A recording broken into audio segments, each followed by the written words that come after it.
चंद्रकांत, तुझी बहीण आहे ना रे ती? बहीण मेली माझी बहीण. सर्जेरावने आमच्या घराण्याची अब्रू वेशीवर टांगली, त्याच दिवशी मेली ती. अरे पण तिचं असं काय चुकलं ते तरी सांग. आमच्या घराण्याची अब्रू गावापुढे उधळली. तोंड दाखवायला जागा नाही गावात. अरे दादा सोड. जा, हिनं तोंड काळं केलं आमचं. जा तिकडे कुठेही जा, काही कर, पुन्हा तोंड दाखवू नकोस आम्हाला. अरे चंदू, हे घडलं ते वाईटच, त्यात त्या पोरीचा काय दोष? अरे चंदू, सख्या बहिणीला धक्के मारून बाहेर करतोस काय? हो, तुम्ही नकामध्ये तोंड घालू. तुमची पोरगी पळून गेलीये, माहितीये सगळ्या गावाला. अगे तू अजून इथेच उभी का?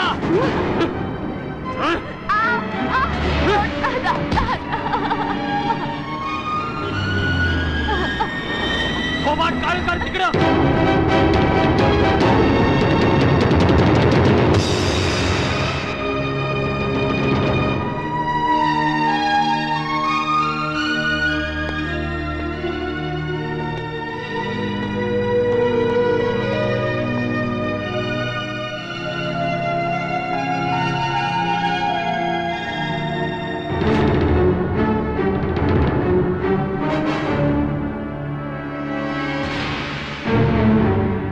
काय प्रकार आहे हा?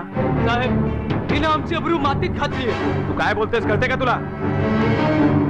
खरं तर हिने गुंडांशी 2 हात करण्याचा प्रयत्न केला, याचा तुला आणि गावकऱ्यांना अभिमान असायला हवा. अशी हिंमत असलेली मुलगी प्रत्येक घरात जन्माला यायला हवी. आता हिच्याशी ना गावात कोणीच लग्न करणार नाही साहेब. रांग लागेल, रांग. रांग राहू दे निंबाळकर साहेब. बघा, इथल्या गर्दीलाच विचारा, कोणी होतंय का तयार.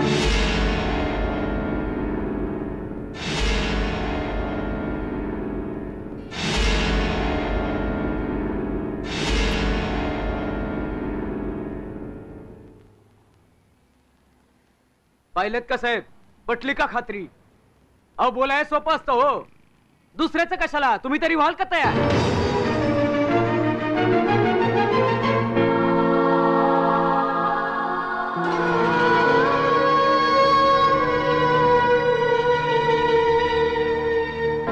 पाहिलेत ना, स्वतःवर वेळ आली की माणूस कसा दचकतो.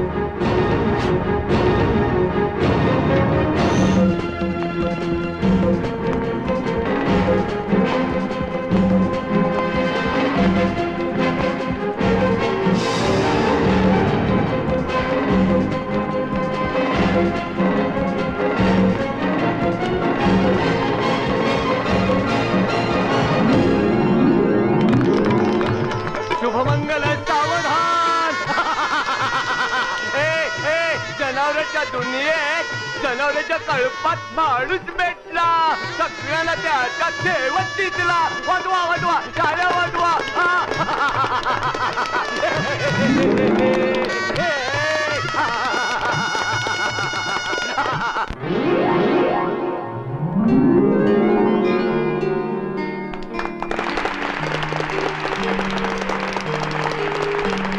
थँक्यू.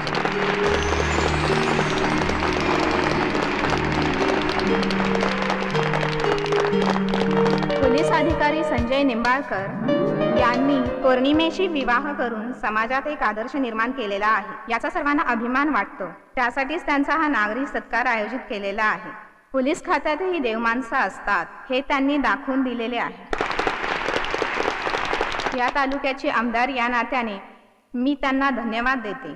आज माणुसकी हरवलेली माणसं सगळीकडेच दिसतात. निंबाळकरांनी मात्र आपले वेगळेपण दाखवून दिलेले आहे.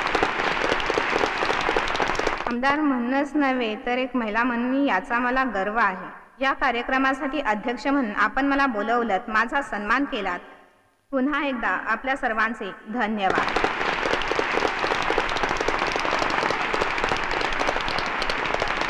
नमस्कार. आमदार पवार यांच्या भाषणामधून सगळ्यांनीच प्रेरणा घेतली पाहिजे. आमचे अधिकारी निंबाळकर यांनी आपल्या कृतीतूनच सगळ्या समाजाला मार्गदर्शन घडवलेलं आहे. अशी माणसं आमच्या खात्यामध्ये आहेत याचा मला खूप अभिमान वाटतो.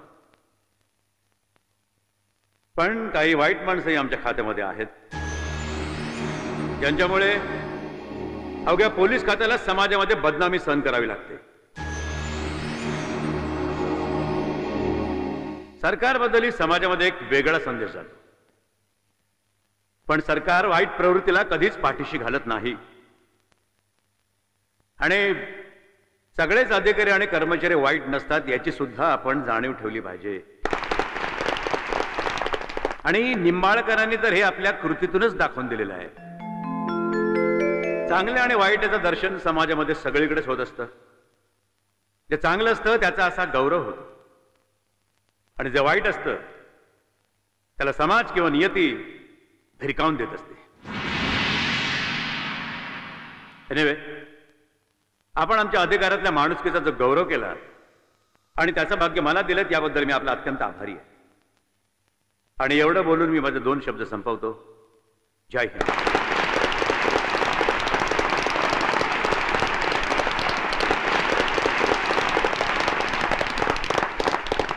सर्वप्रथम मी आपणा सर्वांना धन्यवाद करतो.